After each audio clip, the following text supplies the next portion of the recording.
Përshëndetje, po fillojmë intervistën e radhës në pragndeshje me Partizanin në arenën e Demave, ndeshjen e kthimit të gjysmëfinales Kupës së Shqipërisë.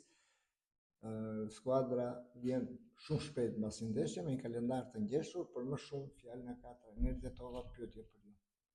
Profesor Tetova, si e keni lexuar ndeshjen e parë gjysmëfinale të humbur 1-0 ndaj Partizanit dhe çfarë do të ndryshoni në kthim? Përshëndetje. Sigurisht që është një ndeshje që po themi ekipi ka bërë mirë në lojë, në raste, po jo në rezultat. Do mundohemi të jemi më racional në ndeshjen e dytë. Do të jemi të kujdesshëm sepse nuk ka më ndeshje kthimi, kështu që gjithçka mbaron. Pavarësisht humbjes 1-0 në shtëpi, në gjysmëfinalen e parë ju keni shfaqur optimizëm. Çfarë ju bën të besoni tek përmbysja ndaj Partizanit? Mendoj që kam një grup lojtarësh që dinë se ç'është vështirësia, dinë se ç'është rezultati në disavantazh dhe shpresoj shumë tek grupi që kam. A do të ketë ndryshime në formacionin startues të Ignatias apo në mënyrën e lojës për ndeshjen e kthimit? Atëherë lajmi i mirë është që është kthimi i Xhemailit edhe Sotës. Nuk është se kemi vendosur gjë akoma sot, sepse siç e tham janë dy ditë shumë afër ndeshjet të ngjeshura me njëra tjetrën, kështu që sot do të shikojmë diçka.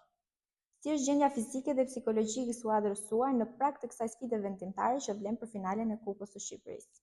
Atëherë, po themi jemi në 99.9% të konkludimit të kampionatit, jemi në vend parë, gjendja psikologjike e lojtarëve është optimale, kështu që mendojmë vetëm ndeshjen gjysmëfinale nesër. Në gjysmëfinalen e parë u pa një Ignatia më e kujdesshme. A do të shohim një skuadër më sulmuese këtë herë, çka e dikton edhe nevoja për ta përmbysur rezultatin? Mendoj që Ignatia nesër do të jetë çdo gjë strategji. I keni humbur dy ndeshjet e fundit me Partizanin, ndonse i keni dominuar me lojë. Rezultati është vendosur nga 2 penallti. Si e lexoni këtë situatë ndaj Partizanit dhe çfarë mesazhi ju jepni lojtarëve për të shmangur epilog të ngjashëm? Nuk është reale ajo që ka ndodhur. Mendoj që kemi pas shumë efektivitet në lojë me raste.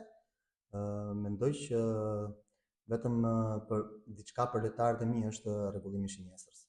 Me siguri i keni analizuar dobësitë e Partizanit. Cilin aspekt të lojës së kundërshtarit do kërkoni të shfrytëzoni? Mendoj, siç e thash, është strategji dhe çdo gjë do të shikohet nesër. Sa e rëndësishme është për ju personalisht dhe për klubin të arrini në finalen e Kupës së Shqipërisë, apo objektiv kryesor mbetet mbrojtja e titullit kampion? Mendoj përderisa jemi fituesit e 3 trofeve, mendojmë të kemi vazhdimsi, jemi ndërtuar për trofet, kështu që mendoj që të kemi vazhdimsi dhe ndesë. Faleminderit. Faleminderit juve.